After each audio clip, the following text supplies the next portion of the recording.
you looking to start investing in the Kenyan stock markets? We have just the solution for you. Introducing Dosika, a mobile app that is designed to make the Kenyan capital markets accessible to everyone with a simple-to-use interface. The app provides real-time updates on stock prices and news, which is crucial for investors. Here's how to sign up. Download and install the Dosika app from the Google Play Store. Create a Dosika account by signing up with your email address and phone number. Once you've signed in and linked your account, you are all set to start adding securities to your watch list or portfolio. To track the portfolio, go to the Portfolio tab and view your holdings. Dosika ni investment chap mkononi. Dosika, grow your wealth. Kama unaweza kutuma I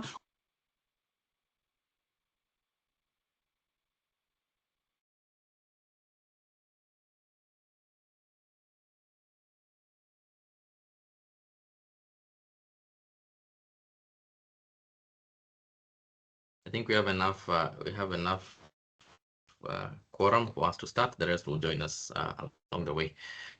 So thank you everyone for making time, whether you're joining us from Kenya or abroad. We really appreciate your time to come and learn some very important insights about how to value companies, and especially the companies that are hottest in the market right now, Safaricom and the Kenya pipeline. And just a disclaimer, we CDSC, while we provide this information, we are not an advisor or a transaction an investment firm. So the information that will be provided by one of the participants in the market who is authorized to provide that. And I think they are quite able and competent to give you the right insights about how to value companies and invest. So CDSC here is let's call it an independent party, because we hold all the securities listed in the capital markets. Anybody who wants to understand what we do, our role, simply put, is we are a bank for shares. We hold all listed companies in the all shares of all listed companies in the Kenyan capital market. So if you're thinking about buying any company in the NSE, that's why you are told every time, if you want to invest in the capital markets, you need a CDS account. Of course, maybe that might change in the or might be changing as time goes, but as it stands, if you want to own shares, you need to have a CDS account, and we open those accounts through entities such as Standard Investment Bank and other depository agents that you can find on our website at www.cdsckenya.com. But we'll talk about us and more about the services that CDSC offers, but most importantly, we are here to guarantee that when you buy shares or when you transact in the Nairobi Securities Exchange, we guarantee that all those securities are held safely, and in case you need to buy or sell, there will be an efficient platform through the central depository system to ensure settlement or movement of securities and money in your account, whether the CDS account or whether you're selling and you need money in your bank account.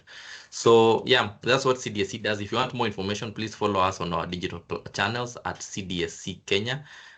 Just search at CDSC Kenya on all the social media platforms, and then you'll find more about what we do. And of course, since you're on our mailing list, we can also be sharing additional information that we think might be relevant, including maybe upcoming corporate actions for your information.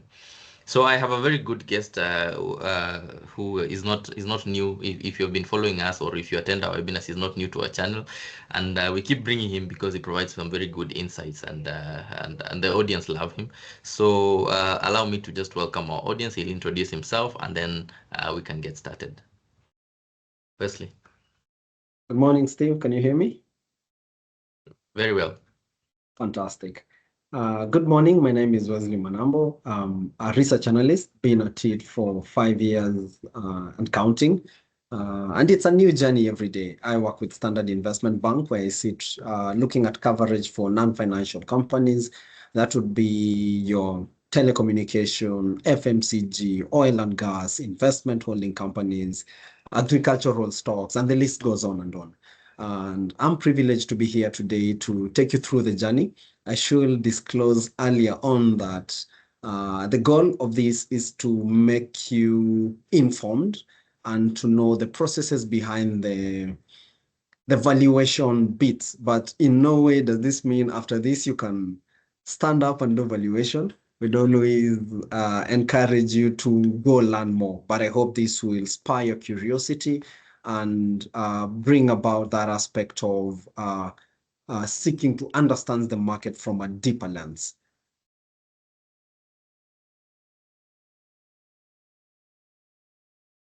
Steve, I think you'd be my go-to guy. Can you see my screen?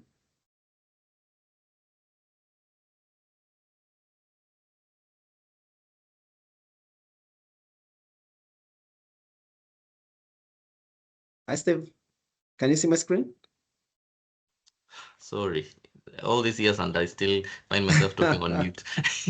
Yes, we can see your screen, and I was saying that yes, some the audiences I hope will, if you're on the road or if you're able to see whatever is being presented, Wesley will do his very level best to try to make the content as simplified as possible. But in case you also needed this presentation, it shall be shared after the webinar. Thank you. Take it away, Wesley. Thank you.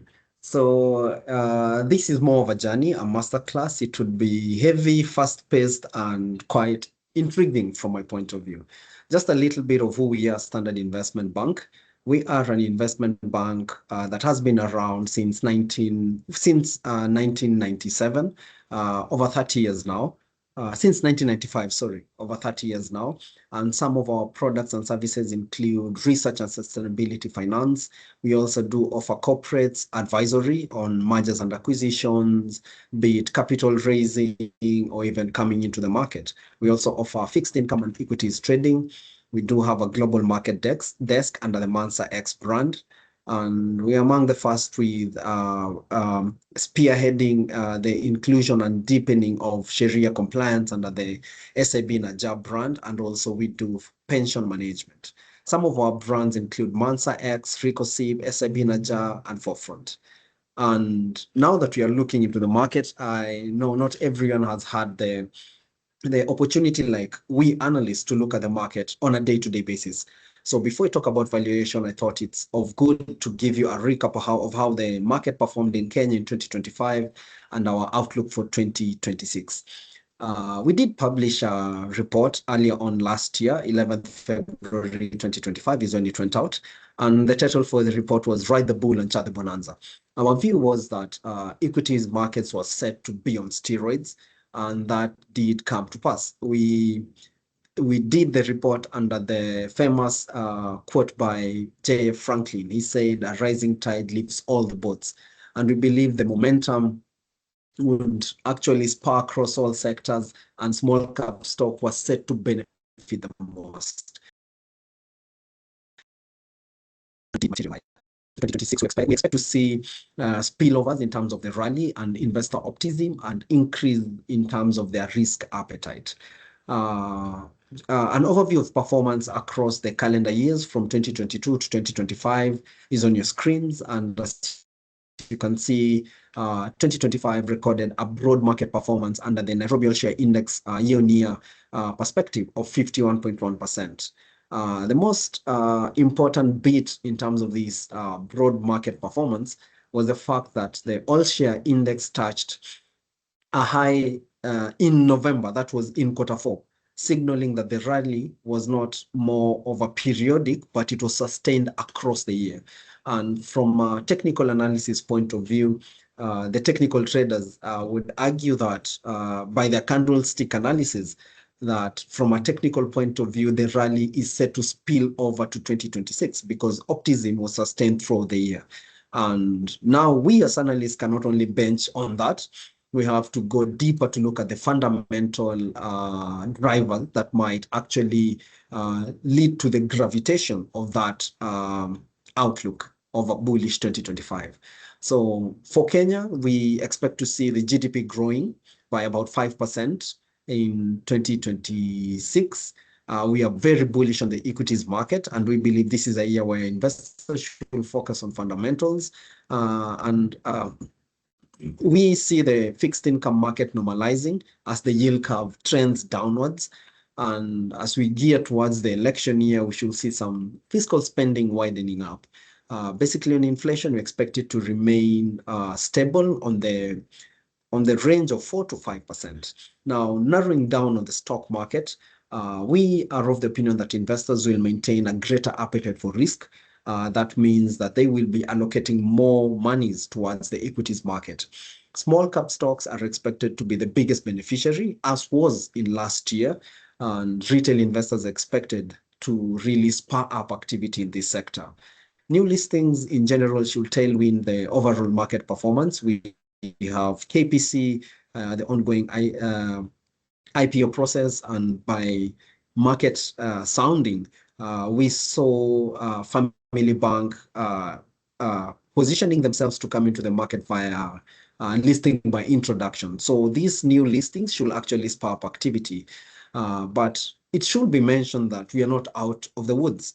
The global tensions remain a key concern, and they might thaw the progress that has been made in terms of gearing up the speed of the bull run. Macros remain very stable, looking at the stability of the currency, the foreign exchange reserves. It does bring about that aspect of sustenance in terms of business operation, and which we are of the view it will favor specific companies' growth strategy, balance sheet optimizations, motions, and it will bring about predictability in terms of the growth momentum of corporate earnings, which will be keen in valuations.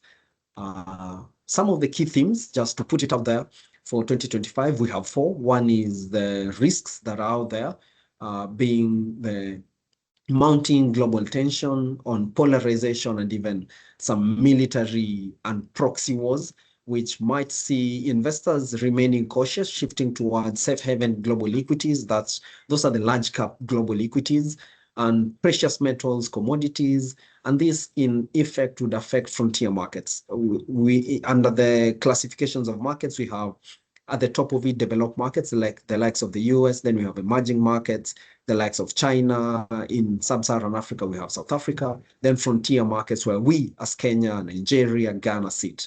So when risks globally intensify, then capital shifts upwards from frontier to emerging to developed markets. So that remains a large key risk that is facing our markets. That aside, a key tailwind is what is happening in terms of the local macros. Stable currency, as it's mentioned, stable reserves should actually thaw business operations and actually spur up activity. We should be able to see business expanding and actually having the strategies execution happening faster because of that access to cheaper debt facilities, or even coming into the market for medium-term notes, as we've seen with 2 listed entities. And from a valuation point of view, it means that the discounting factor, which we'll talk about later, should be easier for equities. So generally, valuation should be good for the whole overall market. There are emerging opportunities with new listings, as I've mentioned earlier on, coming on from the privatization of government parastatals and the expectation of new listings from the private sector. And there is a new frontier that is building up with retail democratization. Last year, we saw the Nairobi Securities Exchange amending the trading rules to allow buying and selling of shares in single units, which in general is set to make stocks cheaper. When you think about it, from the stocks that are trading at highs of 500 shillings like BAT, you'd have needed 500 times 100 to get into the market, then keep on investing with multiples of 100. But now with the ability to buy one share, it means you can get as many as your capital allows you to. So with even, let's say, 60,000, you're still in the stock. With even 40,000, you're still in the stock. So that catalyzed by the inclusion of ZD Trader, which has now democratized it further, should see some overall lifting in terms of turnover levels. Now, to where the rubber meets the road on today's discussion, all about valuation. I do borrow a lot on my valuation thesis and ideologies from Ashwath Damodaran, who I believe is one of the best valuation teachers and valuation experts to have crossed or graced the earth. He teaches at NYU Stans University and has very good materials. So at a glance, there are 3 broad ways to look at businesses. There's what we call intrinsic valuation, which is looking at a business based on its own unique growth story, its own unique risks, its opportunities. And as I was doing this presentation, I was thinking about it. How can we talk about valuation of companies? And the best case came in is in buying of cars. Kenyans buy cars, they'll go into, say, Gigi, which is an online car shop, and look at similar cars. What are they selling at? Others would go to the showroom, go for zero mileage cars, come in with their mechanics. Others would buy a car based on the value that they think there's a business opportunity that is happening in terms of the wholesale shop. Now they want to expand. They want a pickup truck or a lorry. Now they're buying the car based on the opportunity that they are seeing in expanding their businesses. And when you think about it from a car transaction point of view, intrinsic valuation will most likely be in the case of a buyer who's buying a car based on its condition. Buyer who's keen on the gearbox condition. They'll check into the gearbox, the service history, the body panel oxidization, which is the accumulation of rust over time. They'd want to see what's the condition of the interior. I mean, what's the engine like? What mileage have you covered? And what risks based on the car as it is does it pose to me buying? Do I expect to have gearbox issues going forward, engine issues going forward? Do I need to replace some body panels because of oxidization? And that would be intrinsic valuation, because they're trying to get the value of the car based on the condition of the car. But not all buyers are that detailed. Some of them would buy based on what other cars are selling in the market. They might want to get a 2016 E-Class W312 or whatever. They'd like it. They'd want it with an AMG trim, and they'll go into the market and see how are similar cars selling. Let's say they're selling for 8.9 million Kenya shillings. Then they'd be keen to buy the car based on what average cars are selling. From a company point of view, in terms to getting value, that would what we call relative valuation. And as you can see the scale, it's just benching on average. Am I paying more or less? And as you might guess, you'd want to pay less for more, because it leaves you with that room of value generation and value unlocking in the long term. So relative valuation in that sense, coming back to companies, it will be looking at a company's value based on how similar assets are valued in the market, and comparisons generally within the public traded space and recent precedent transactions that are happening within maybe even the private markets, within the private equity space, or even capital markets. But then there's a unique way of looking at things. You might want to buy, say, a lorry or a tractor because you want to expand, in the case of a tractor, your business from purely farming to occasional side gigs of construction, digging works. And you're thinking, okay, if I get that tractor, then I can expand my business further. And that would be option pricing in the case of valuing businesses. There's something that we call contingent revenues. These are revenues that are not yet there, but under the right strategy, execution, and leadership, they can be realized. Think about it in the sense of an operator in the health industry.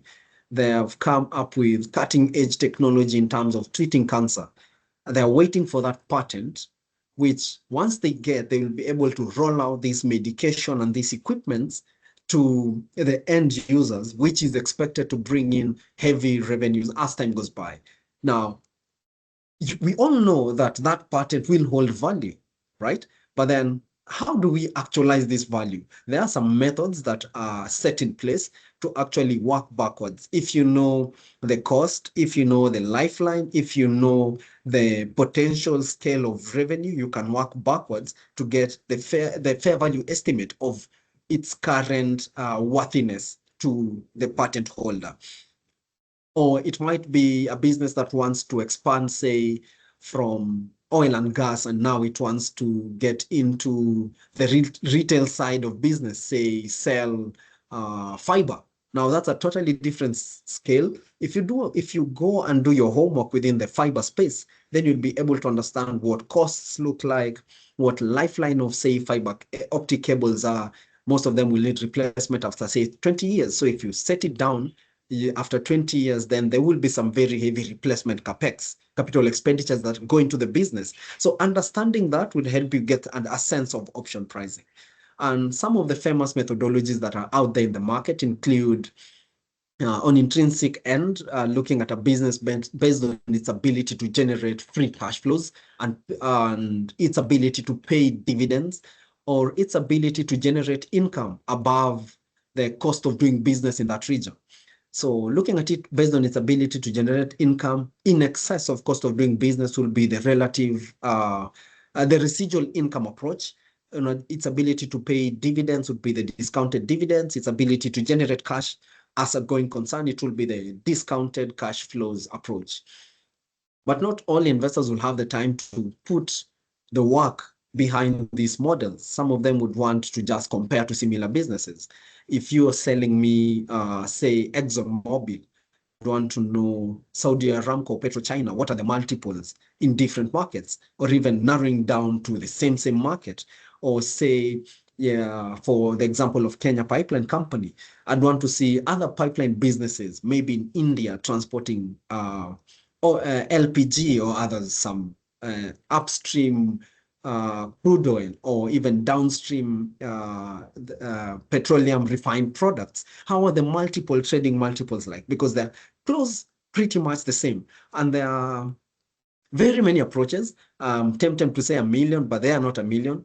There are many tending to N, which is a large number tending towards infinity, because you can look at it from whichever way. But there are two broad categories you can look at it based on the valuation of the asset or the earnings power. By the valuation of the asset, the price to book approach or the PB approach is a famous approach taken in the market. And looking at the earnings power, you can look at the price relative to earnings, the enterprise value relatives to earnings before they're treated to interest tax, depreciation and amortization, which is the EBITDA, or earnings relative to revenues. And all these earnings power approaches are useful, but for different businesses, which we look into in a moment. Then you do have the option pricing, what you're talking about, the what ifs. You just want to get a sense of what that value would be. There are some three common approaches: Black-Scholes, Monte Carlo, binomial. I wouldn't want to be the thought of what these models are used for. But for instance, Monte Carlo approach, from my understanding, it's based on the idea of repeating statistical processes until you get a favorable value. You can repeat with, let's say, 1,000, 10,000, a million iterations to get a sense of where the statistical estimates are giving you. And the idea comes from gambling. I think it's a betting house in one of the regions that investors would, rather the gamblers would want to repeat the same process over and over and over again to see if they would get a different outcome. So if you look at a sample size of 1,000, the probability of one happening in 1,000, you have an estimate. But the more the iterations, then the more robust your understanding in terms of outlook is. That's the simplest understanding I can put behind Monte Carlo simulation. Now, a small deep dive into intrinsic valuation. Intrinsic valuation is more borrowing from Ashrat's The Model Runs. It's neither a science and neither is it an art. It's more of a craft, because you'd have to borrow from the two heavily. And the art of discounting is where intrinsic valuation starts, because discounting, if you think about it, is the process by which investors would want to translate future expectations of, say, earnings into what it means in today's value of money. It really borrows a lot from the idea that $1 tomorrow is worth less than $1 today. So if you promise me 10 billion 30 years down the line, then it's really worth less now, because that's money that I expect into the future. And there are methodologies that are set, and there are They do have their own assumptions that are arguable, but they're pretty sound and they've been used over the years, the likes of the capital asset pricing model. And using those methodologies, you're able to get a sense of where discounting and where value money in the future, what its value now might appear to be. And an example I see in the screen is of a company which has announced its earnings today, say an FMCG business. They're saying based on how sales are coming in, we will double our profitability next year or our revenues next year. When you look into the stock market pricing after that news comes into the market, the price will likely jump by a factor of say X. And that would be the stock market taking into account future earnings. And that, in a sense, brings that aspect of stock markets and markets in capital markets in general being discounting mechanism, as they're always forward looking. But then they're not always efficient. There is a scientist who said if electrons had emotions, then physics would have been much difficult. But investors do have emotions. Investors do have biases.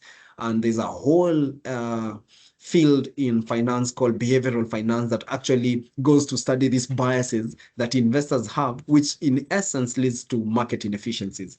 And market inefficiencies are not a bad thing. They're actually a good thing, because that's why an investor like Warren Buffett would say, if markets were efficient, then I would be a beggar with a tin can on the roads. But because markets are not efficient, they do create about pockets of opportunities, because they tend to either price companies way above the intrinsic value, meaning you can't short the business in more developed and mature markets, or price business way under their actual value, which means now you can actually ride in the long term and see that aspect of price discovery favoring you with capital gains. Key assumptions to look at in the discounting mechanism is the choice of risk-free rate. Some would use local analysts would use developed market government securities, then bring in an aspect of sovereign risk spread with looking at the differentials between, say, the 10-year Eurobond in Kenya vis-a-vis a 10-year government bond in the US. Then that would be the additional risk that Kenya is exposed to in addition to the risk-free rate. Then the risk multiplier, which is the beta, capturing the stock volatility between the actual stock and the volatility of the market. Terminal growth rate, some assume companies will grow at the same rate as they growing. Others go deeper to look at the sustainable growth rate of the business based on its own intrinsic measures. Say, how much money are they holding back to build the business in terms of expansion, and what's their return on equity like. So if you get a sense of those two, you can estimate how this business from its forecasted point of view is set to grow. This is just a small assumption, discounting assumptions that were used for our valuation of Kenya Pipeline Company. For the risk-free rate, we looked into the American market, US 5-year, because this is the highest rated government. So using their risk-free rate is the most risk-free rate you can look into. Then adding back for the sovereign risk rate, we look at the differential between the Kenya Eurobond, 10-year Eurobond. There is no 10-year Eurobond, but you can extrapolate by laws of congruence to get where the 8.5 paper, where the rate would be for a period of 10 years. Then benching that against the US 10-year would give a sense of the sovereign risk spread. Then for the terminal growth rate, we relied on the business to see on its own potential of growing, looking at the retention rate. Retention rate basically is the amount of money that is left after you've paid your dividends. So over the forecasted period of time, let's say you're paying 80% of your net earnings in dividends. It means you're being left with 20%. So your retention rate is 20%. Then look at it for the unique 1, 2, 3, 4, 5 to all the years you forecasted and get an average. That gives you the retention rate. Then the return on equity, which basically looks at the efficiency of the business in terms of generating value by the money shareholders have injected into the business. Looking at the two, it gives you a sense of how the company can grow to perpetuity, because some of the blind sides of valuation is you can only look into valuation for a given period of time. You can look even for 40 years, 50 years. But then some companies, if you can look even into developed markets, a company like JP Morgan has been in existence for a way long period of time than earlier analysts would have expected it to be. That's what we call the ability of the company to go as a going concern. So bringing in that aspect of the ability of the company to go into a going concern is what we call the terminal value, the value of the business beyond the period I've looked into. So the terminal assumptions are very crucial because it can easily mean you outlooking value or outshooting value on the same breath. Now, we've talked about discounting assumptions, but valuation never starts on your machine. It starts on paper. And the process simply will have you first, you need to understand the business, the value creation process of the business. How is the regulatory play like? I mean, what's the market reception of their product? Does it have any business life cycles? Say for an FMCG business that operates in alcoholic beverage, when inflation goes up, then it stops being a primary need and it becomes a secondary need. Then it means when you get into the high macros, revenues are likely to be impacted. When inflation stabilizes, earnings are in what the Gen Zs will call vibes and inshallah moment, then their revenue should grow. So understanding the business cycle of any business will be key. Then looking into the business itself, what's their strategy like? What's the quality of their management? What's the outlook of the business? What are the likely growth factors? What risks might take them out of business, and how fast, and what's the probability of them occurring? Understanding that would be very crucial. The competition landscape, the systematic risk. And after you've understood all this, getting the data from regulators, company filing, filing from competitors, sector trends, meeting with management, interaction with subject matter expert, and just going through all publicly available, verifiable information within the World Wide Web, you'll be able to form an opinion. Then for the specific company now, where the rubber meets the road, they say every number tells a story, and every story needs to be backed up by numbers. You've found a story of some sense. You think this business might have value. Now, you want to see the numbers. Collect at least, the rule of thumb is 5 years, but the more the merrier. Collect at least 5 years worth of their financials, which are audited and unqualified. Unqualified financials are financials which the auditor who actually gave an independent view had no queries with the numbers. And in the event that they had queries with the numbers, it is upon you from an ethical standpoint as an analyst or the one looking at the business to actually disclose them to your audience and actually inform them of the potential impact of these qualifications to the valuation of the business. Because some qualifications might be you're not following, say, the international financial reporting standards. For insurance, maybe you're not within the IFRS 17. Your numbers might seem merrier, but then if you treat them to these IFRS standards, they stop being that merrier. So your overall forecasting and valuation will come down, or the opposite, depending on which side of the scale they lie on. But most of the time, you'd want to deal with unqualified numbers. So that would be key. And compiling them in a sense that it discloses all the revenue lines, the cost. You want to see the tiny details, because most of the time the devil lies in the details. So you'd want to see the tiny details by now, opening them up to what we call the audit notes. Generally, any annual report is divided into 3 segments. What I'd love to call management statement, that's what the chairman has to say, what the CEO has to comment about the performance, the CFO commentary, any other operational dynamics, be it risks, opportunities, the new strategy that they want to do, how far they're in within their strategy. Then there is the auditor's report. Now, the numbers, the independent view of their performance. Then that would be the second part of the annual report. And the third part would be the notes that disclose more information on the audited report. So working with the two would help, and getting a story from the first would help you get a quick view of any business, so to speak. Then after you've had your numbers, you do what we call forecasting, looking ahead. They say past performance is not a reflection of future performance. But again, past performance can help you gauge where the future performance is likely to be, is forecasted to be. Now, you do that for the balance sheet, the cash flow statement, and the P&L statement based on the information you got from understanding the business, the regulatory play, the macros, all that. Then you'd work backwards after you have your forecast to get a sense of where the free cash flow for the business is, if they have a dividend policy, where the dividends are estimated to be. And some of the questions I was thinking about looking at Safaricom and KPC, I would ask is, what does this business do? Who's the target audience? Who are their competitors? What's the market share like? Is the regulation poised to favor them or disrupt them? Who's what's the pricing model? What are some of the risks they're exposed to from any legal processes that they might be going through? And after looking at the business, it's also good to look at it from a funnel approach. What I'd say is asking questions like, what is happening to similar businesses globally, within emerging markets, frontier markets, sub-Saharan market, within the East African markets, in Kenya? What are some of the notable trends? Are there any risks? What can you learn from there that can tell you more about the business going forward?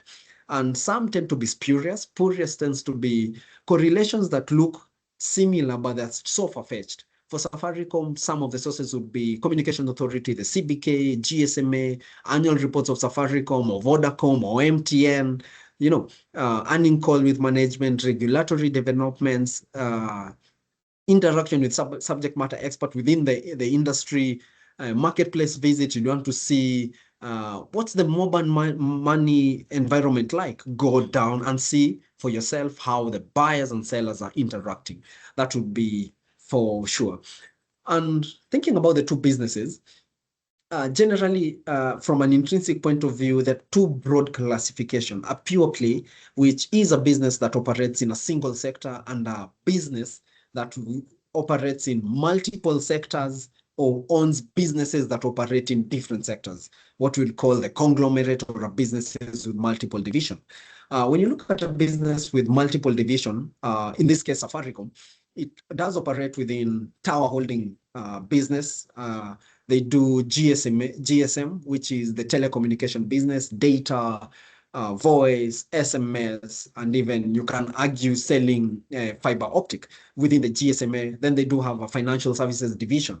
And as it seems, there's another division that is coming up within the technology end, cloud businesses dealing with enterprises. You'd want to look at it separately under what we call the classical sum of parts approach, or the right name for it is the sum of parts valuation, SOTP.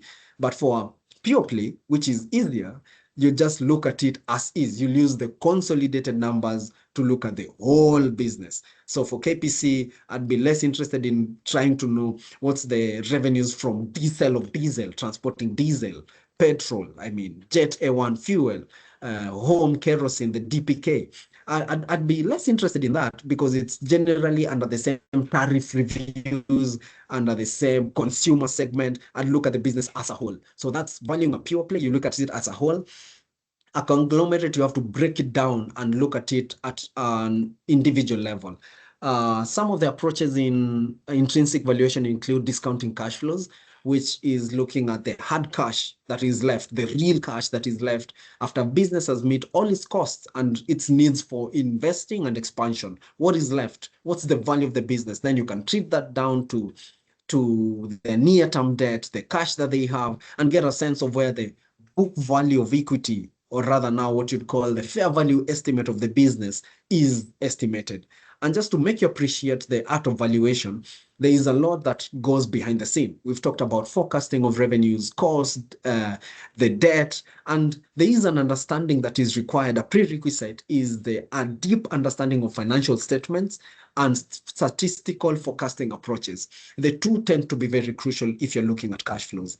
And also they do apply at dividends, because you have to come to that aspect of net earnings on the very least.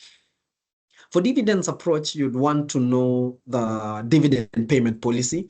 And the blind side of this is it only applies to companies that pay dividends and companies that have a strong track record of actually paying dividends. Because if they stop paying dividend for a select period of time, then the valuation becomes obsolete, or what our learned fellas, lawyers, will call null and void. So having a strong dividend policy would be essential for you to get any sense of fair value estimate under that approach. Then not all businesses are similar, and being a non-financial analyst looking at different sectors, I've come to appreciate the importance of the different approaches. Those who sit with and analyze the financial services end of businesses tend to use a totally different approach, what we call the residual income. A residual income, by definition, is the earnings that are left after business has accounted for the cost of doing business in that country, or rather the cost of equity.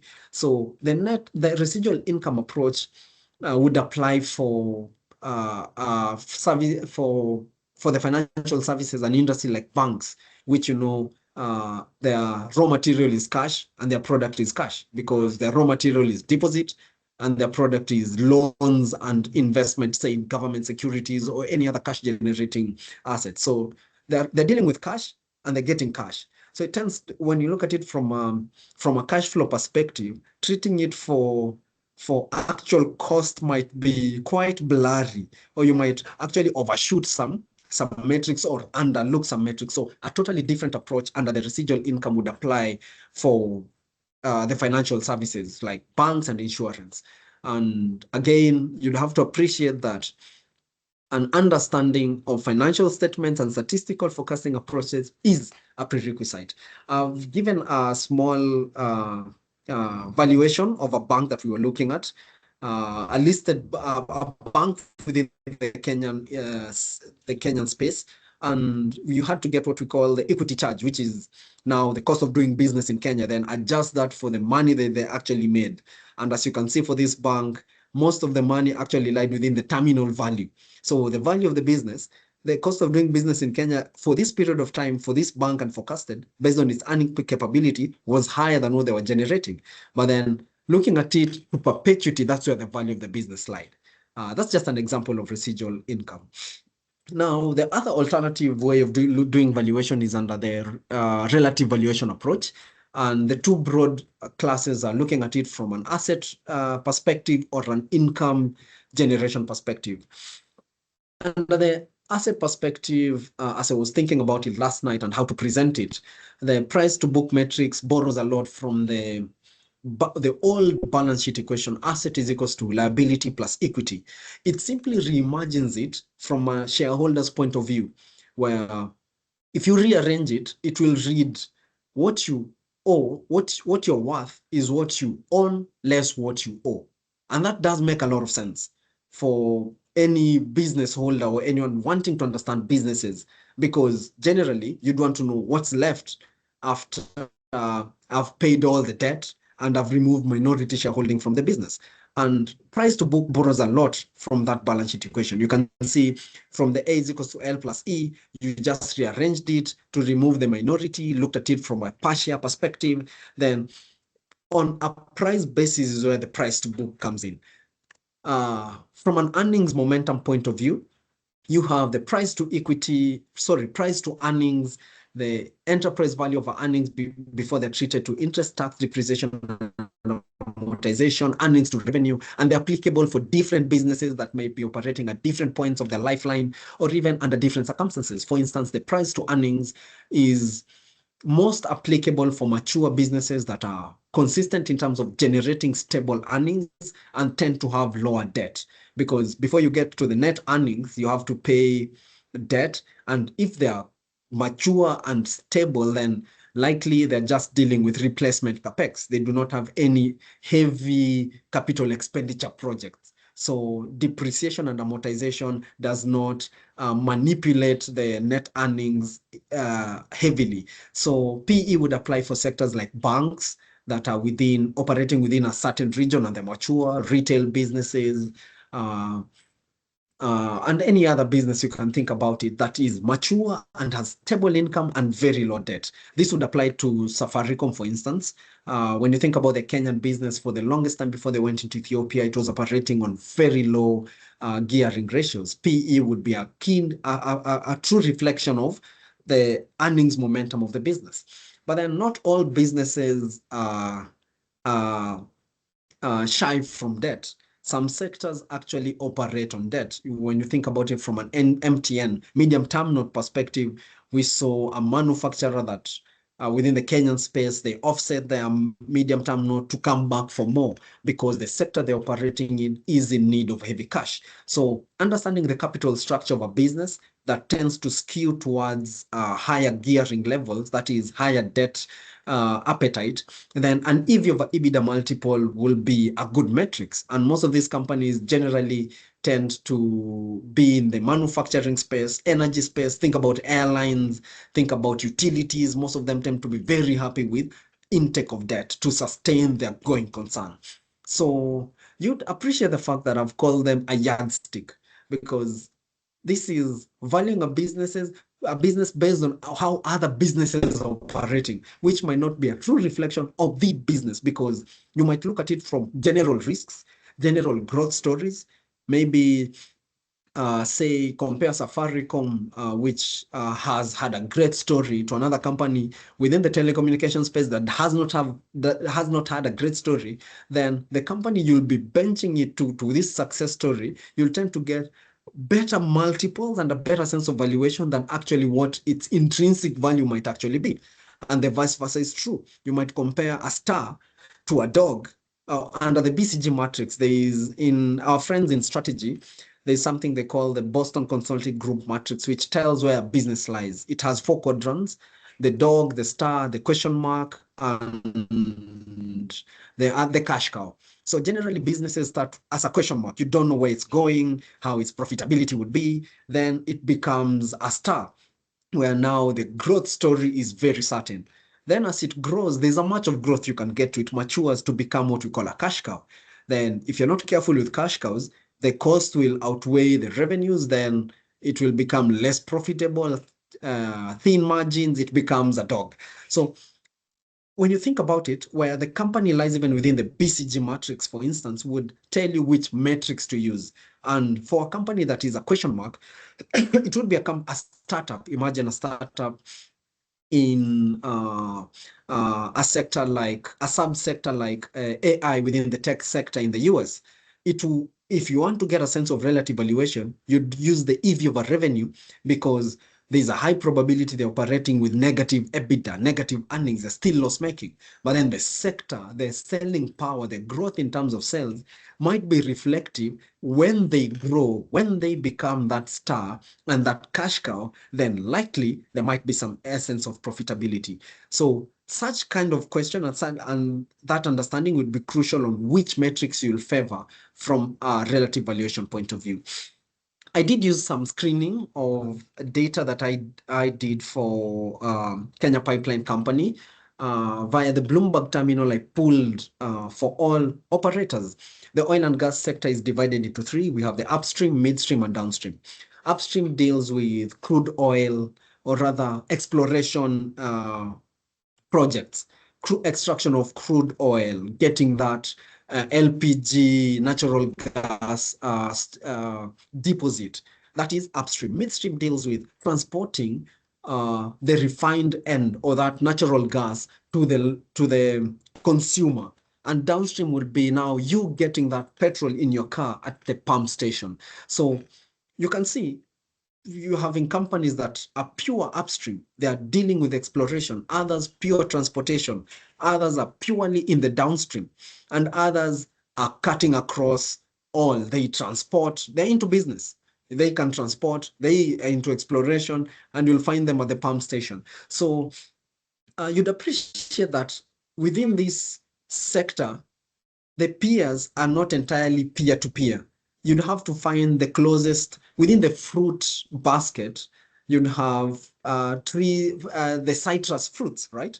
That is your lemonade, your lemon, your orange, your tangerine. But then you want to find the price of this lemon. How you want to come back within the citrus fruit to find the closest to a lemon. It might not be a lemon, it might be a lime, and you might get some sense of value proposition. And a lot of assumptions are coming in with relative valuation, which is a blind spot for this aspect of valuation. So from this perspective, you'd want to trim it down from a sector point of view, or even from a market point of view.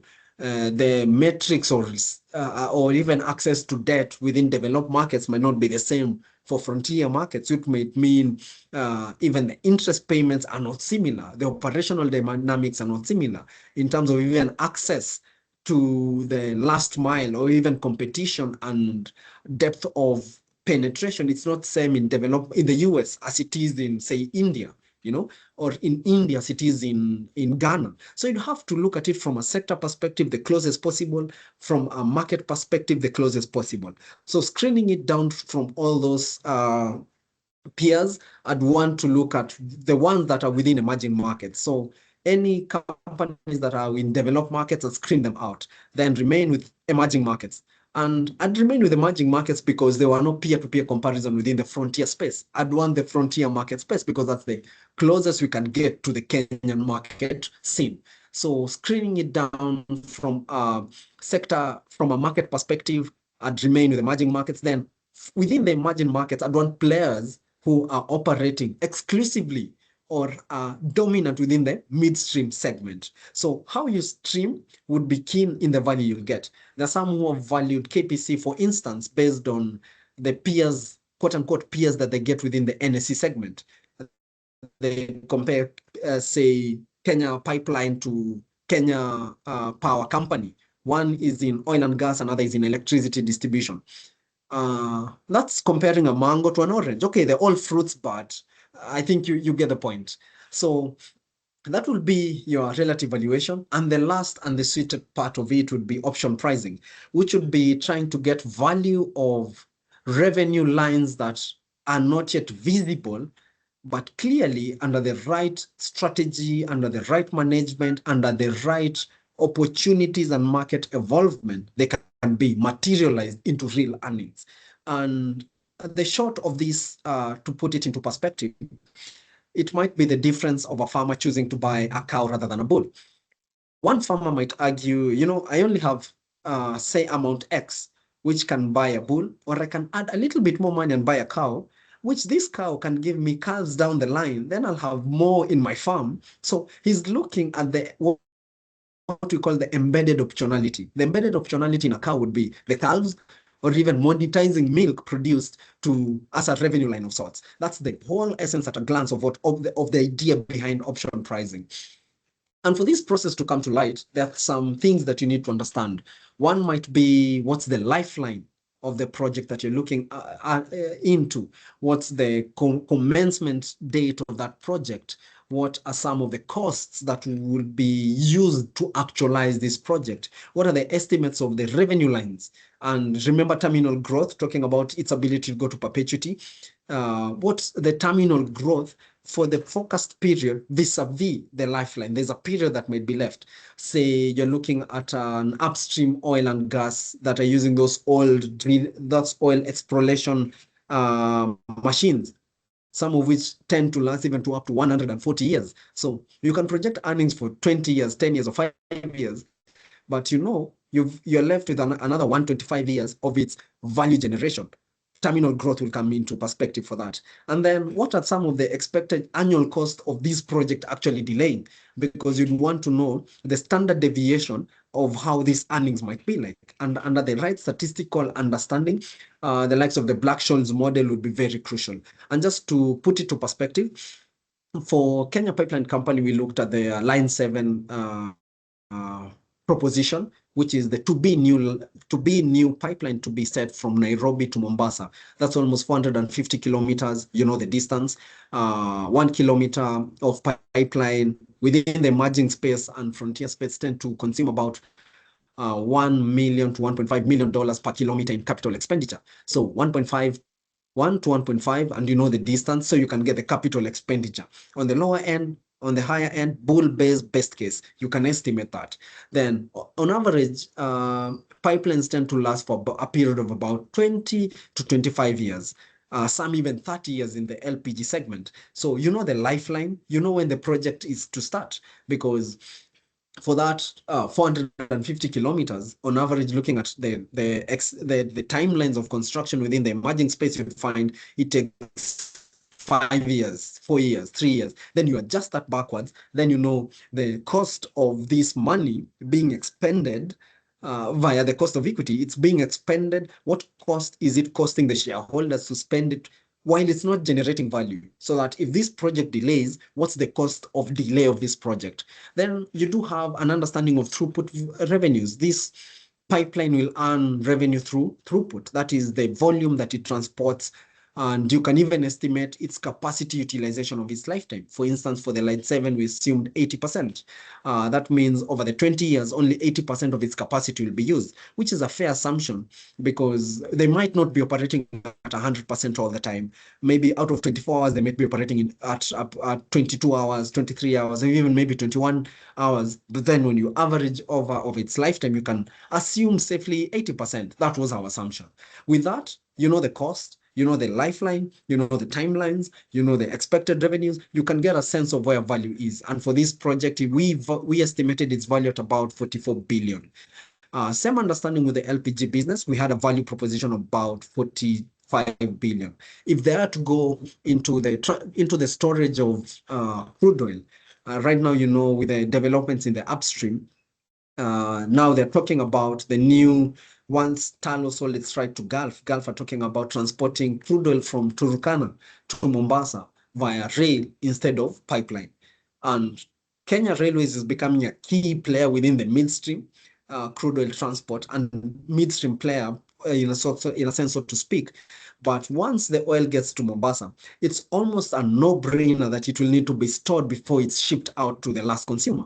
That would mean looking at the capacity utilization of KPC, which under the Kenya refinery capacity, they had about 484 million liters, of which 380 is revamped, it leaving about almost 100 million liters yet to be revamped and to be used. If you assume half of it or even a quarter of it is used for the storage of this upstream, if they do get this deal, of which we think the new shareholders and the new board should skew the strategy towards getting this new revenue stream and actualizing it so that value is unlocked. What is the sense of the value? From this, we got an estimated value of about 37 billion.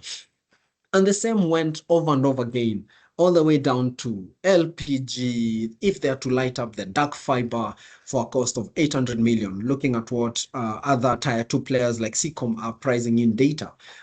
Where are they likely to be? What's their IRR likely to be? What's their revenue structure? And what's working it backwards, you can get a sense of where the value of this project would be to investors now, once you present value, its ability to generate cash, knowing its margins, and also the initial cost that was used. And with that, I'd like to disclaim that this is not a masterclass. This was to really bring about curiosity and in a sense, maybe low-key give respect to analysts. And within our sector, it's quite commendable that we have a great crop of analysts across the broader investment banking and brokerage end. So once they tell you this is the fair value estimate, now you know the questions to ask. That was the whole point of this webinar. Thank you. I think I'll give it back to you, Steve. And I hope I'm still within time.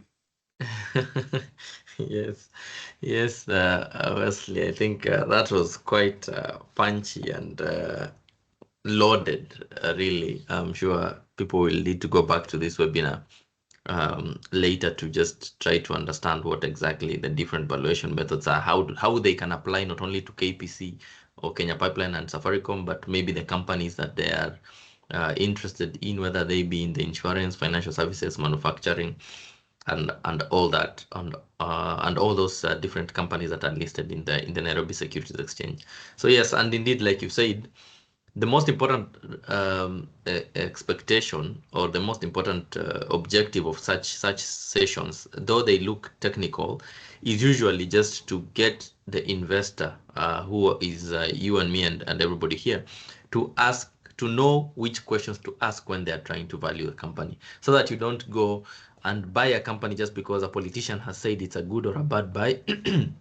Neither should you be buying should you decide to sell a company just because you've seen a price, the price of the company fall maybe drastically because of some news happening in the market in the short term. So just to understand, what type of investor do you want to be? Do you want to be the one that buys valuable or well-established companies, or do you want to be those that go with the trend? And you can be either. It's really up to you.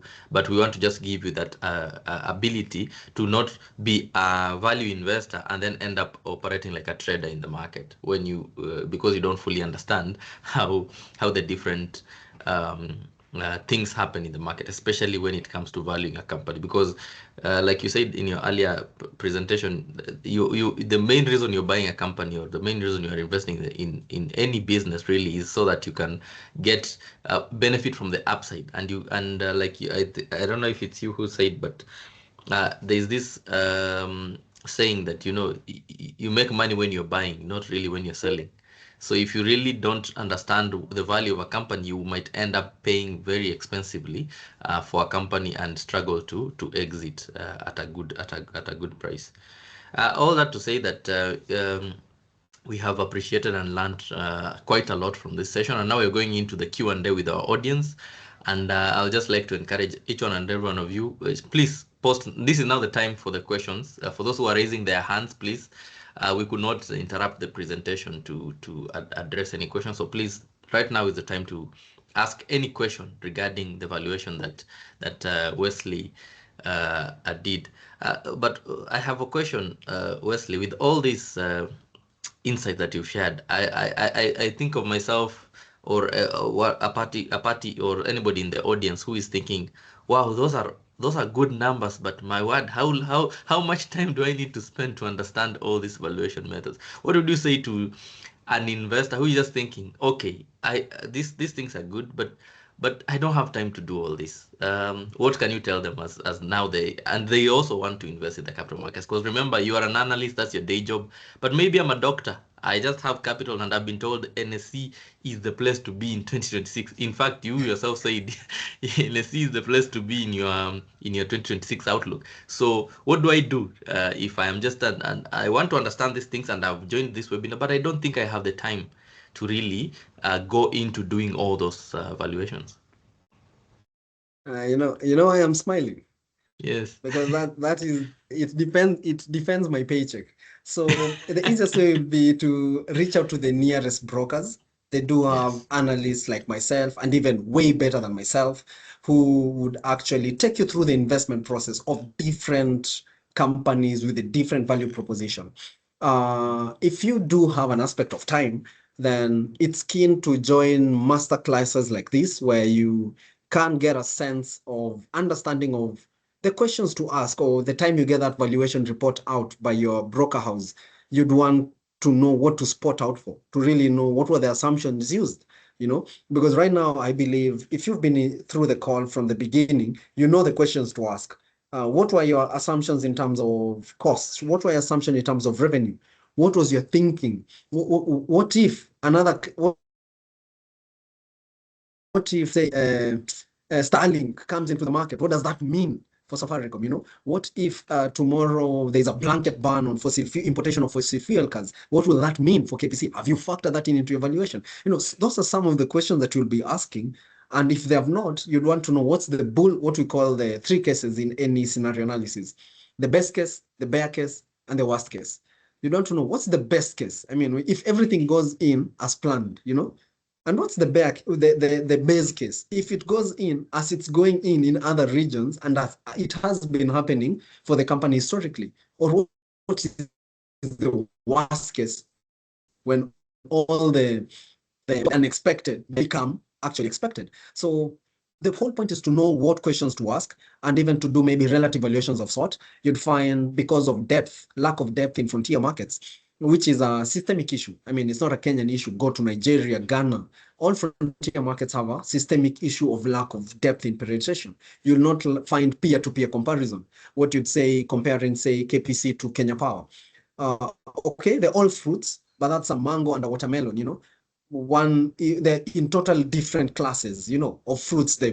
And even when you think about it, comparing some companies would have a sense of broader sector view, but you would want to get to the closest subsector. For us as research analysts, we do have access to a lot of data. terminals like Bloomberg Terminal for any retail investor that is at an annual cost of $20,000, you'd find that's expensive for any single retail investor to actually subscribe to, because that's in excess of 2 point something million Kenya shillings on a yearly subscription basis.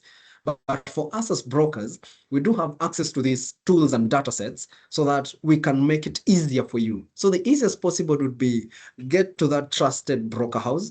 And to blow the trumpet for the Kenyan capital markets, we do have very good broker houses in Kenya, very good set of analysts, and they are worth their weight in gold, if you do ask me. So getting to those trusted broker houses would be one of the easiest way to understand valuation.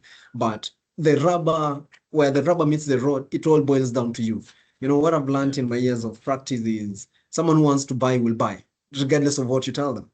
Those who want to sell will sell, regardless of what you want to tell them. But your obligation is to give them the dose of the risks, the opportunities, and where the value actually lies. But then it's your decision as an investor to know what questions to ask so that you can make the most informed possible decision.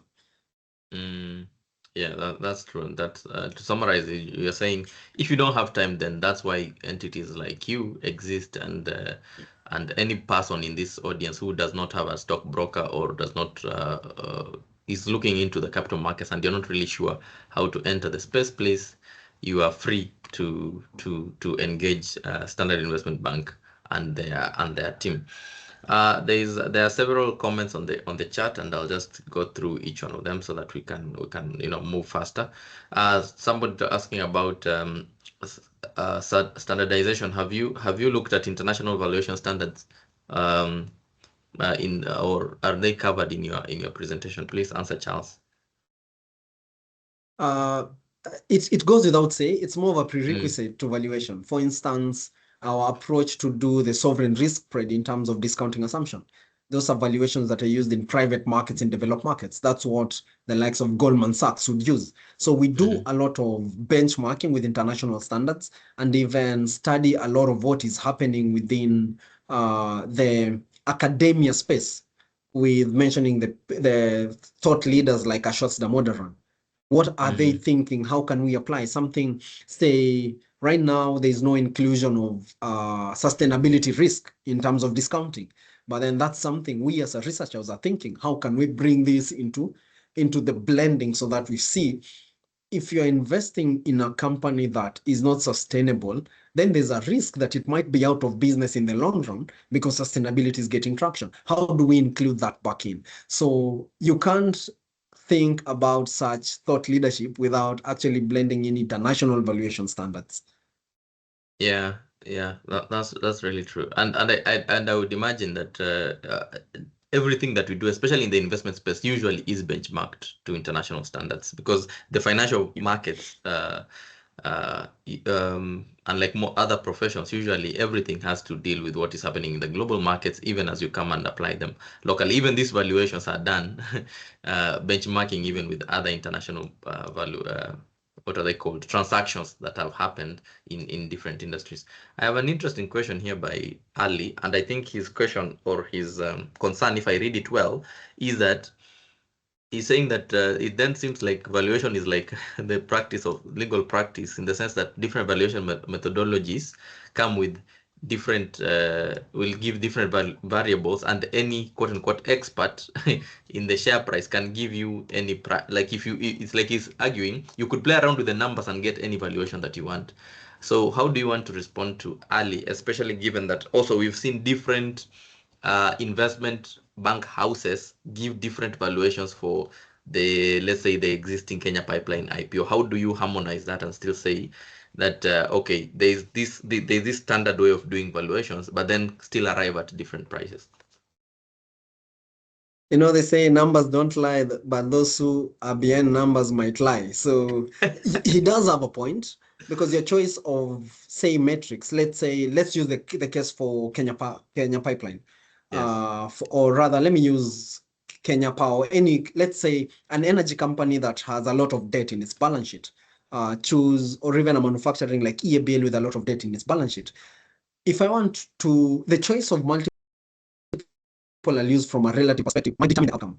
But then that's why there is a prerequisite of understanding of the exposure for these multiples. For instance, the price to book multiple does not consider debt because it looks at the bottom line. But before you get to the P&L, you have to pay to reduce depreciation and amortization, which are accounting considerations, then pay interest on debt. So you do not get the actual operating profitability of the firm. But then a company without any debt, then you can assume the net income is a reflection of the operating profitability just treated to taxes, right? So for a company with debt, you'd skew towards using EV over EBITDA multiple as opposed to price to book multiple. So such a prior understanding of what these metrics mean are important. But then it's true. I mean, if you think about what value might be from a cash perspective, it's not what the proposition might be from a dividend perspective. Think about it globally. Companies like NVIDIA, it might not be paying very handsome dividends, but then the capital gains down the line based on its earning power might prop your forecast of cash flows. So it might be very good on cash flows, not so good on dividends. So there's what we call blended valuations.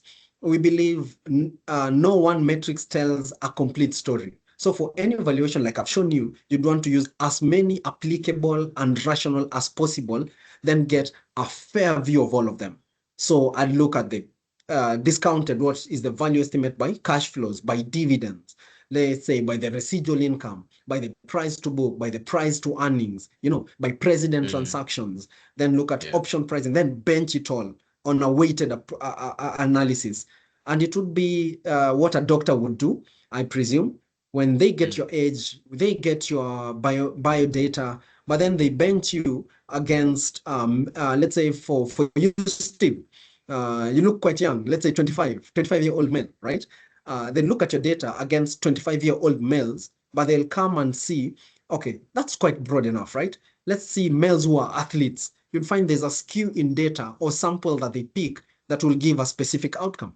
For instance, say your blood outcome if you're an athlete, or let's say your heartbeat as an athlete, it might show you have very low heartbeat or have a heart condition, but then if they take your athletic data, it will justify or explain that. So hence, it gives a sense of a holistic view. So even in valuation, we do a lot of holistic approaches. No one metric tells a complete story. So the more, the merrier.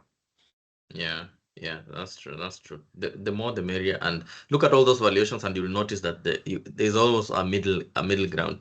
And to just also to bolster your point, even with all these valuations and facts, every investment house will likely come up with a different valuation because everyone is looking at different things. There are those soft things that companies that entities will be valuing, or investment bankers will be valuing, that might not be factored in what SIB is valuing or FAIDA or whoever. So there will likely be some deviation, but it will not be a huge deviation that you can say somebody is valuing a company at 2 bob, another one is valuing it at 10 shillings.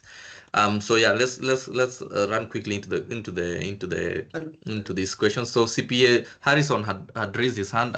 I'll give you a minute, Harrison, to just before speak. Yes. There are situations where the divergence is high. You'll find an analyst valuing at 2, another one at 10, another one at 30, another one at 5. But in such cases, it's always crucial now to come back and ask these questions I was raising. What were your assumptions? What did you think about this? Because one might be looking at the bear case, another a bullish case, another one a base case. So always coming back and asking questions will help you know actually those soft differences, where did they originate from? They do occur. It's a very frequent thing, but with that understanding, you'll be able to get the thinking behind the analyst. Hence the outcome.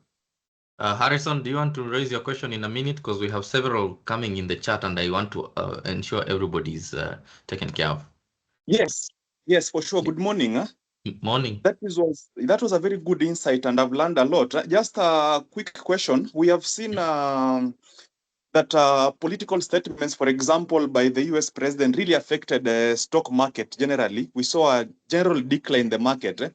So do you consider those factors while valuing? And another thing also to respond on, I have seen Vatican Bank, which just considered a different approach of launching an index. We saw them launching what we can call holy portfolios. So it launched two indexes. One, the Morningstar IOR Eurozone Catholic, one for Europe, and another one was the Morningstar IOR Europe Catholic Principal Index. So we have the Morningstar IOR Eurozone Catholic Principal Index and the Morningstar IOR US Catholic Principal Index. Now, what is the effect of that? Because we have seen such indexes they're considered as to be more of moral, the Catholic moral, as opposed to return. What do you expect in such a case? Then I've heard Bwana Wesley saying that we expect a bullish market this time. What will be the effect of politics? I've seen the turning up of politics, a lot of political activities going on. What will be its effect on the equity market?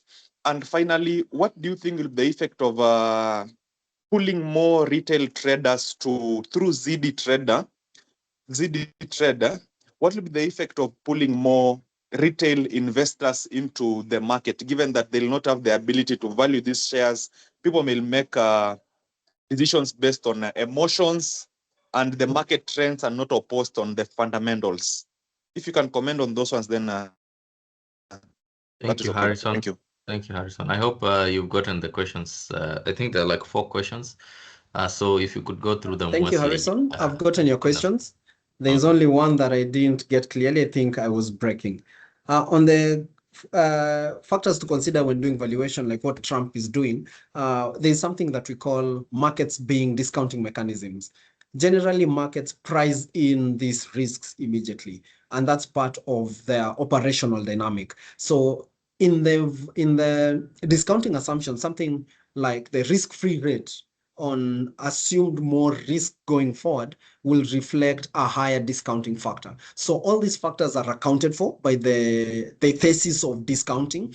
And even let's say if it's local oriented, forget about Trump, let's say it's a local factor, then the sovereign risk spread which looks at the differential between how markets are pricing risk in Kenya vis-a-vis the US will also account for that. So the discounting factor, how it was thought about under the capital asset pricing model, does account for this growing risk globally. And these are what we call systematic risks. They are general to everyone, but then there are risks that are specific to a business. Now, those are the risks that you look during the forecasting period, but for the general risks, the discounting factor actually account for them. On the political impact on equity market, you'd be surprised when you look at the data of the Kenyan stock market that actually the market does rally during political years. All factors are constant. There are some years that you have some macro background globally. Let's pick a year like 2008 when Safaricom came into the market. It rallied, then it dipped, and most said it was overvalued, undervalued. To each their thought process. But when you think about it from a macro perspective, the 2007-2008 global financial crisis had a lot to do with that, just about the time when Kenya was opening up to high intake of foreign investors. Jitters in the American market, jitters in the developed markets, they're moving from investment to cash and near cash position as quickly as possible. It only meant that they skew the demand supply dynamics towards supply, which leads to price deterioration. So, but then when you think about it now, where we come in as analysts is to look at the company fundamentally. 2008, where Safaricom was, data was barely taking off. Financial services, the M-Pesa and the M-Pesa ecosystem was not what, I don't think it was imagined to be what it actually is right now. So even valuations were not actually picking all this. But then from an auction pricing model, you'd have gotten a sense of where the value would have been. And that's the point where analysts come in to give you, to remove the noise from the market and tell you a sense of where markets operate. So from a political point of view, Kenyan market data shows that markets actually remain stable during political years, all factors held constant. Then the last question you asked on ZD Trader, how it will impact the market. In our 2026 outlook, we actually mentioned that as one of the key factors and key themes for 2026. Reason being more participants in the market, more so retail. Retail are the ones who most oftenly buy and sell. institutional investors, high net worth and sophisticated investors, most of them will hold for, especially on a long strategy, they will hold for a long period of time. That would mean it hinders price discovery, because price discovery comes in on the buying and selling, buying and selling. So inclusion of retail investors will bring about that aspect of price discovery. So companies that are overvalued likely will see some sense of trimming, and companies that are undervalued will see a sense of more investors betting on them. But the risk is with the irrationalities that investors have, with what I mentioned with a physicist saying physics would have been much harder if electrons had emotions. Investors do have emotions. Sometimes these emotions are not rational. And actually, most of the time, they tend to be irrational. Hence, the whole concepts of behavioral finance, something like hard investing, confirmation bias, hindsight bias. When you study all these biases, it will bring about an aspect of inefficiencies in how markets operate. But then we bet on the efficiencies of the market to actually just balance off as time goes by. But it's commendable to have more participants in the market. It brings about that aspect of price discovery into the long term. I did miss his question on indices. Did you get something it? about, I think I was yes, breaking. I think it was something about the Catholic Church, or it has its own, is coming up with its own index, and I would argue that is like any other company coming up with an index. Like how you would have an index for the tech sector. It's like what would you call it? It's an index fund that maybe the analysts or the investment bankers at the Vatican think are appealing to their people. I would say that it's like how there's the index for, not index really, but for the people who profess the Islam religion. There are those companies that they would prefer to invest in, and so they would develop a portfolio. And if this is just me trying to simplify it, but so I would imagine that also the Catholic Church is trying to, or the Vatican is trying to develop a portfolio of companies that they think are aligned with their beliefs, and then they sell it as an index to the public. And but because of time, Harrison, maybe we can go to that as a last question, because there are several queries that we need to address on the chat section. And in any case, Wesley, please share the investment SIB contact details that they can reach out to you for further guidance on that. There was a question by David here asking about whether it's challenging for the saying, I think to a question that I had raised earlier, to the public, to the investors, they're saying that there's too much information or noise in the market. So I would say that for David, that's why then you have your stockbroker, and the stockbroker usually provide, assuming your stockbroker is not Standard Investment Bank, it would be expected that usually a stockbroker provides these research reports. They provide this sector in specific reports. I've seen also some of them providing the outlooks, a similar outlook to what Standard has done. So if you don't have, if your broker is not providing that, then probably you can engage on the different websites of companies like Standard Investment Banks and the likes, and you'll find on their research they have done sector specific research, they have done general market research, and you can get all this information. The only thing that we encourage you to do is make investment decisions based on professional advice, not based on political whims, not based on what your friend thinks is good in the market, not because of an app that has been launched and then you think that people are going to start making trades. If you want to invest because maybe ZD has come to the market, that's a good thing, but look deeply at the company that you're trying to buy so that you don't also lose money, because while you can make money in the stock market, you can also lose. Somebody wants you to comment about KPC. Is it overvalued or undervalued? And is KPC then suitable for dividend investors? You can tackle that in less than a minute. We did a very heavy report, which was in excess of 22 pages, just to go through the whole investment thesis for KPC. And our take was, like any other investment, KPC really, its value lies in the eyes of the beholder. From a strategic point of view, there was a very compelling case for long-term investors with at least an investment period of at least 7 years. That made a lot of sense. From a cash flow generation perspective and performance against peers, the offer seems to be fully valued. From a dividend perspective, mostly noting that they have slashed their dividend policy from the historic 94.5 to 50%.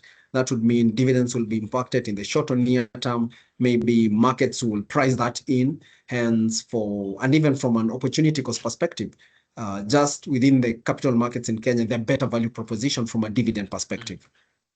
Okay. So So you're for them, saying they that, may think of passing oh, based on yes. their in their policy statement, investment policy statement, which Mm. if they're really oriented on dividends, then they're better propositions in the market.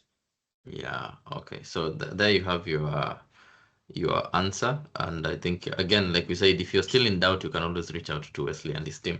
So Wesley, I think you did a good illustration showing about how investing is like investing in a somebody wants to buy a car, or somebody wants to enter into a business, and usually for the simple investors, when you're looking at buying shares, you're thinking about no, when you're looking at investing in companies, you're thinking about maybe I'm looking at how much revenue does this company generating, what is the location of the company, because sometimes in different businesses the location actually matters, and what would be the capital requirement for me to maybe if I need to pump money into this company or in this business. I'm talking about now just a general business, how much I would need to pump in to make this business viable. So if I were to now translate it to the equities market or the NSE, what would be the three most important numbers that I, as a regular investor, should always be on the lookout for a company, for companies trading on the NSE, whether it be Safaricom, KPC, or a bank?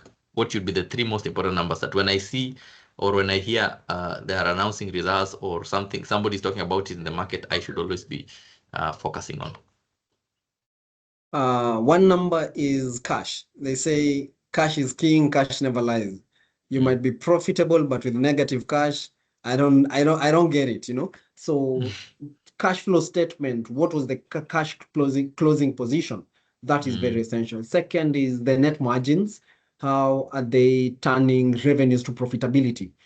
What's on average, what percentage of revenues trickle down to profitability in consideration of expenses, interest, and taxes? That would be a key methodology to look at.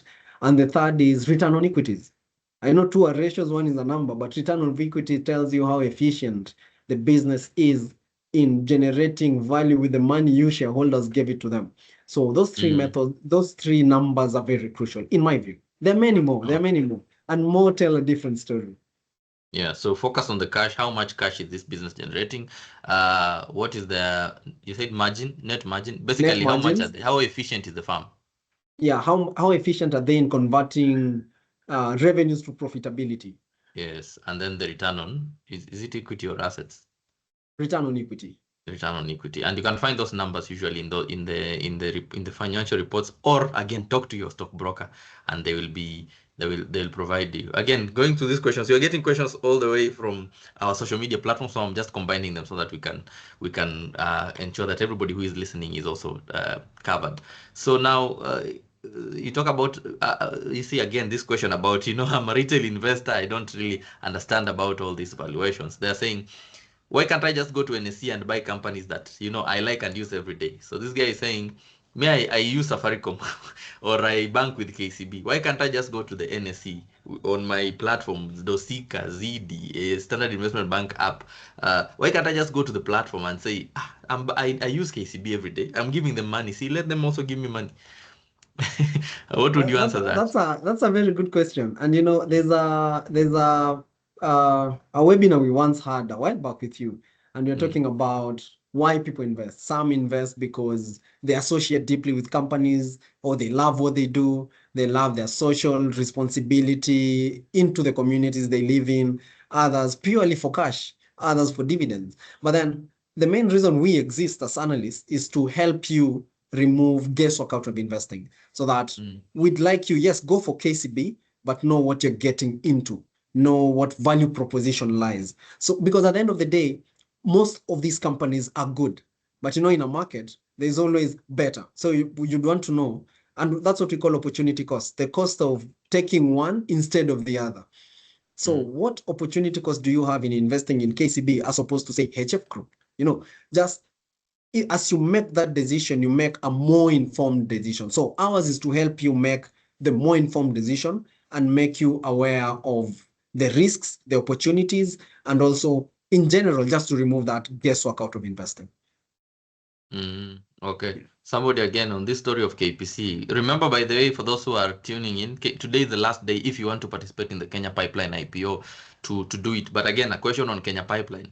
So somebody is saying, what would be the red flag for me if I were to look at KP, if I was trying to value KPC, what would I be on the lookout for that would maybe, even if I participate in the IPO, that would make me either not participate in the IPO, or going forward, I would be like, okay, I had a good run with Kenya Pipeline. Now it's maybe time to exit. I think somebody's just trying to manage their risk. Okay, it has to say they exist in a sector that is threatened by sustainability. Because when you think about it, they're in the fossil fuel energy, right? That's where they operate. But more and more, we are conscious of the environmental damage of fossil fuel and getting into alternatives. So that's one risk as an investor you cannot ignore. And even in forecasting, and you have to include it. But then you'd have to see the run rate. I mean, Kenya is to go, the goal of net zero emission is by 2050, right? So by 2050, will we have alternatives coming in? What is the risk of alternatives to the business of KPC? Are they is it likely to reduce the business? Is it likely to butcher their top line? Or is it likely to be complementary? You know, others have argued in developed markets that fossil fuel is here to stay. That's the argument. Others have argued transitory energies will take it. But some have argued when you think about our roads, they're built on asphalt. Asphalt is part of crude oil. We'll still need roads to be built. But for you to get to asphalt, you'll have to first distill petrol, diesel, kerosene. Where will it go? So they're arguing it will be more of an alternative. One of the best arguments I've heard from a different sector is one arguing green energy will be more of an alternative, more like what airplanes did to water transport. To this day, I think it's in excess of 80% of all cargo goes through sea, even years after we've made air transport more efficient. So some are arguing it will be more of an alternative rather than a replacement. So how you best fit in this narrative would mean, will you go with the bull case, the bear case, or the base case? And for each case, there is a valuation outcome. So entirely, it boils down to your own risk appetite and your own assessment as an investor.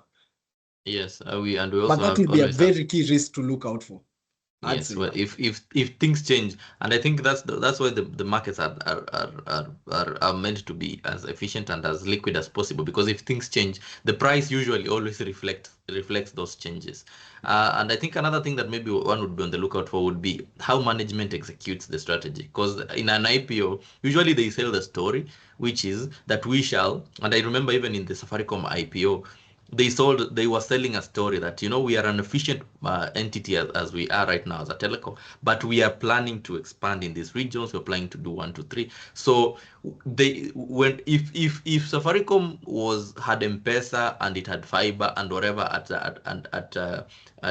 in 2008 when they were raising capital, I would imagine that even maybe the pricing at that time would not have been 5 shillings. So the story that Safaricom sold and the story that KPC sold and the story that any company that is coming to the market sells, usually as an investor, the onus is also on you to confirm that are these guys living true to their strategy, and if they are not, then maybe that could also be a signal that this company might not deliver the returns. Another thing, of course, those people asking if the presentation will be provided. Definitely, if you registered for this webinar, we have your contacts. We shall be sharing it after the session, also with the presentation. Again, other questions. We are also almost coming up to the end, guys. So just be a bit patient, because these questions are really good and quite useful for any investor. So somebody is saying, so I say they do the evaluation and they find that Safaricom is valued at 25, but the market is selling Safaricom or the NSE. At the NSE, the Safaricom is trading at maybe 18 or 26. So how are they? Let's say, okay, now for one case, I've done my valuations based on what you've told me. I even asked AI, because I'm sure some people are already even asking AI as we speak whether Safaricom is undervalued or overvalued, and it tells them Safaricom's maybe intrinsic value or the fair value of Safaricom is 30 bob, or let's say now that Safaricom is 33, they say the fair value of Safaricom is 38. the investor is asking, is that a guaranteed bargain, or what should I look out for? So they are basically asking, if I'm told that the fair value of Safaricom is 38 and is trading at 34, should I invest? You'd have to understand the basis behind valuation. And that's why we as brokers, by standards, it's more an unspoken standard. For every valuation, there is a report. And the whole point of the report is to give you more information on how we arrived to this valuation and what our thinking are. And for brokers who are more in line with international practices, they will give you what we call sensitivity analysis, which means if you do not agree with some of our assumptions, this is where the value tends to lie. So it's more of this is what we think, but then if you don't agree, based on certain metrics, you can get other valuations. So I'd say don't go with numbers that are pulled out of places you don't know. You'd want to ask the questions that we've been asking in this webinar. What were some of your assumptions? What were some of your consideration? What were the metrics that were used to get to 30? It might be a metric that is pulled out of I don't know where, and you want to know its viability. How does it compare against other metrics? And the best possible way that investors would approach this is to get a broad view and then get a blended valuation, because one metrics might not give you an entirely clear picture. So the more the merrier. So just don't take a number and invest.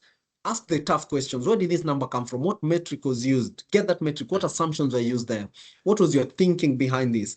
And that's where now AI might be a little bit disadvantaged, because from my understanding, looking at the crop of AI that we have in terms of its depth, as it is right now, it's only compiling information that is available in the World Wide Web, So it helps you work faster, but then in a way, you should want to know where did it get this information from and what were the assumptions they used, what was their thinking.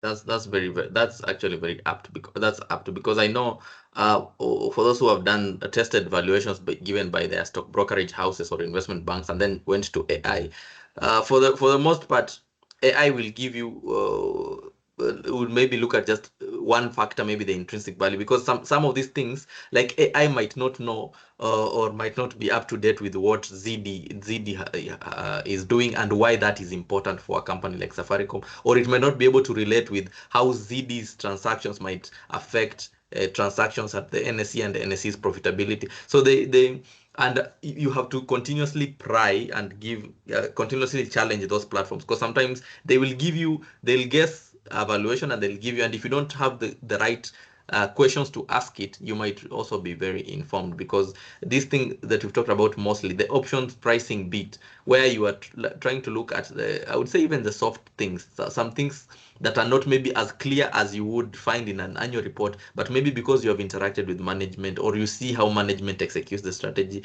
So a valuation can be saying that the company is undervalued and maybe the market is also undervaluing the company, but there are some things maybe that were said if you attended the earnings call.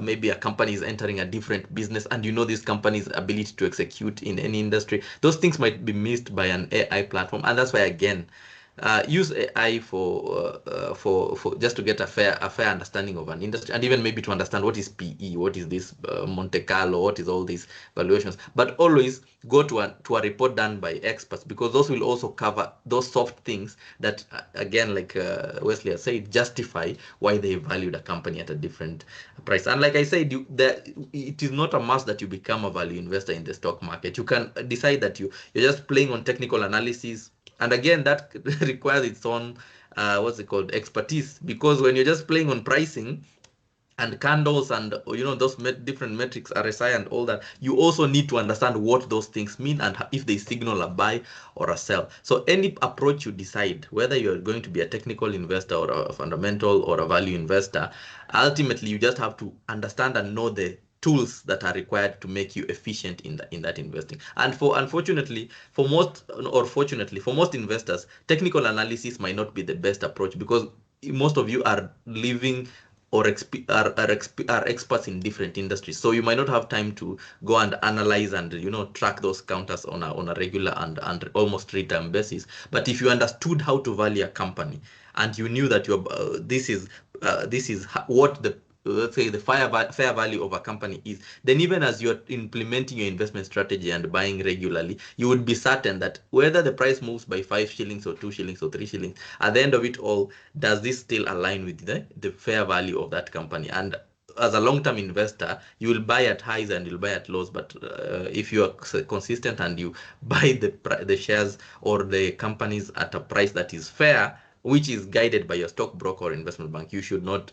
Most of the time, you'll not lose. And if things change, because things will always change, nobody expects some things in the market, disruptions, which we call black swan events. They can happen, and even the best analysts cannot predict for the for some things like in the future. But as we come to a close, there's now where, usually when you've told investors or you told our audiences, all these things are good, but I have my money, I want you to tell me. So I have my 50K, I have my 100K, I have my 10K, I have my 5K. How do I invest in the market? So I want you to help this customer or this investor, says he has 50K, he wants to invest in the market, or I have a million shillings I want to invest in the market. Where would I deploy my capital to as we speak today? Or now these are two investors. One has 100K or 1 million they want to deploy today, and they are asking for guidance. Since 2026 is a bull market, where would I deploy my market? Which is what would now, since we're talking about valuation, what is a company that is undervalued at the market as we speak? And then this other one is saying, I have only 5K. I don't have 100K, but I can allocate 10K per month or 5K per month. So how would I then go about with my investment, even as we come to a close? I'm tempted to jump right in and give you recommendations as I do on my daily, but That's what we that want. would be the short end. I will still give some of recommendations, but to make it more gisty and holistic, the best approach would be visit your brokerage firm. They should help you create what is called an investment policy statement, which they should be able to know your risk appetite. They should be able to help you build a portfolio that is in line with your needs. You might be wanting to take your kid to school, and the equities market are booming, but then markets are volatile. And as they say, the only person who knows the market is in hindsight. You never know it as you go. You leave it forward, but understand it backwards most of the time. And past performance is never a reflection of future performance. So with all this understanding, it will be good for them to see. For someone, let's say with school needs, the portfolio might be skewed towards bonds. For someone with a higher risk appetite, but they want a consistent needs, collective investment scheme might be a good option for them. But for those like me and you, maybe, who have a higher risk appetite, they would want to get into fundamentally solid companies, mostly for cash that is not in need in terms of a short-term basis. You know what they say about the markets, you should invest with a long-term perspective, but then if short-term opportunities do present themselves, take advantage of them. So with that in mind, from our 2026 outlook, I'll just read it through. Some of the recommendations we have a buy recommendation on Safaricom, Total Energies, Umeme. Though Umeme is speculative, in the report there's a more detailed view of who the target audience of Umeme is. We have a buy on KenGen, buy on BAT, hold on all the banks. We have a buy recommendation of Centum, just to mention but a few. So just don't jump in. You'd want to know what's the reason behind some of these buy recommendations, because some are long-term, that we think the price is quite low, but then with some strategic moves, then there's a high probability of value unlocking. Some are speculative. There is a court-in case happening. If they win the case, the payout is likely to be 300%, such kind of thing. Yeah, there's someone who that is what they're looking for. So we've presented it, but in the detailed report, almost 58-page report, it goes into detail on what is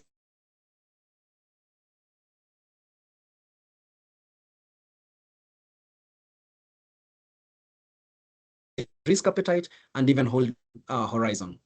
Thank you, Wesley. And even as you close with your ending remarks, I would ask you to share the link to that report for our audiences to just interact with it and make their own decisions. So if you have the access to the link, or if the report is public, you could share the link on the chat, and the audience can pick it up before we close. Any final remarks for any person who is here, and what would you want them to take away from this 2-hour webinar session that I think has been very insightful, both the Q&A from our audience as well as the presentation from you. Well, I think the way to move in terms of value generation, in terms of safety, we've come to a very sad place in life where money is everything. I mean,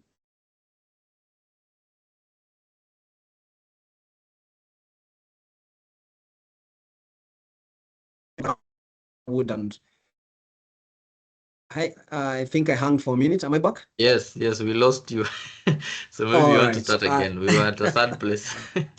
Yeah, we are at a sad place from a philosophical point of view where money is literally everything. You have to buy your water needs, electricity needs, you have to pay for them. So more and more financial security is has always been of priority, but is gaining more priority as time goes by.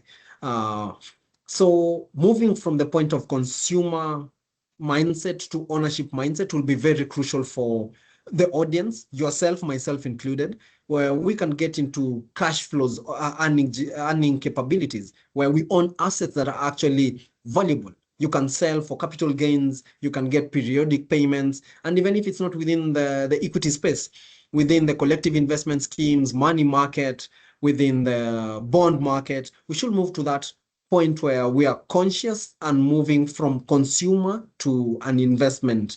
And that will help us in general build wealth, build it sustainably, scalably, and in a point that it will enable us actually to earn the little joys of life without a lot of worries. You know what they say, we are always almost one disease away from poverty.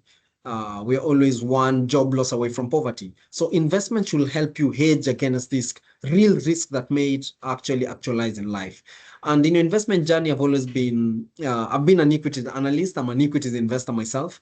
But from an analysis point of view, I always tell investors, put your money where your mouth is. Put your money where you can tolerate the risk. Invest with a long-term mindset, because you'll find the people who are profiting from the banking rally right now are people invested in 2021, 2022. The prices were tumbling down, but they were able to stay in the long run and actually wait over the bear market and actually to unlock all-time highs.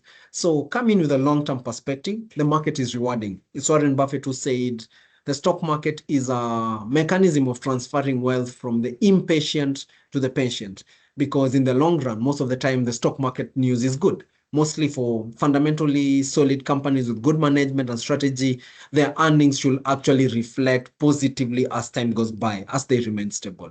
So come into the market with a lot of soberness.